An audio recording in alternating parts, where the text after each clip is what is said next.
terribly for being terribly late," Miss Linda said. "I had quite the awful morning."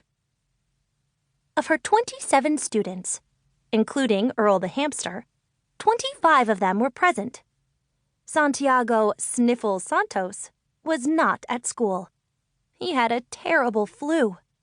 He begged his mom to let him go to school so he didn't miss anything fun, but she insisted he stay home. William was also not in class. He had told his grandma he had a stomachache so he could stay home. But he did not have a stomachache. He just wanted to stay home all day and watch cartoons. Of the 25 students who were in class, only 22 of them were awake. Of those 22, 7 were on their phones. Of the 15 left, 2 were arguing over something dumb, and 3 were drawing Jedi lightsabers, which are not dumb at all. Of the 10 students left, 4 were playing a card game, 3 were flying drones, 2 were studying for today's quiz, and 1 was running in circles. You might think I'm talking about Earl, but I am not. Out of all 25 students present, none of them were happy to see Ms. Linda. They all liked Ms. Linda, especially after she gave them each a check for over $1 billion. But they did not want to see Ms. Linda. Not today. Her lips were swollen to the size of 2 bananas, and she'd broken out into a terrible rash. She looked quite monstrous. "Ms. Linda," Ava said, covering her eyes. "What happened to your face?" "Are you turning into a zombie?" Teo asked. "I am not turning into a zombie," Ms. Linda explained. "I am partially allergic to bee stings, and I was stung this morning." "Ew," said Maya.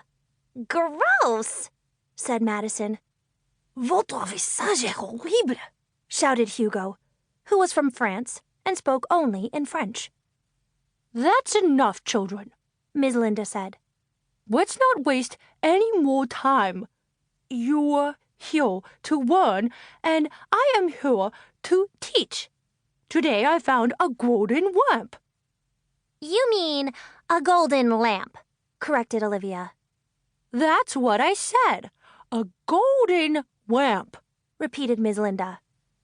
Ms. Linda pulled the golden lamp out of her purse. When the students saw it, they were already bored.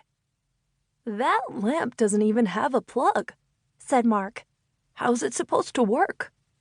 "Well, let me explain," Ms. Linda started.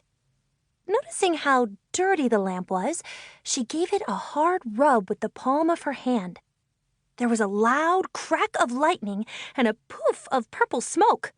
Then a ghostly blue man appeared, floating in the middle of the classroom. Chapter 2. Wishful, Ms. Linda. School teacher Ms. Linda Lacrosse and the children of classroom 13 stared at the blue man. He was floating in the middle of classroom 13 as if he were a cloud. The students could see through him a little, like a dirty window. Also, he smelled kind of bad, like a fart after eating chili for lunch. Excuse me," Ms. Linda spoke up. "Who are you?" Because of her swollen lip, she still couldn't pronounce L's or R's. "I am the Grand Djinn," the blue man said. "What's a djinn?" Sophia asked. "Well, a cotton gin is a machine that separates cotton fibers from their seeds," said Olivia. She was the smartest student in the 13th classroom. "So, you make clothes?" Sophia asked. "No, I grant wishes," said the djinn. "I am a djinn, not a djinn."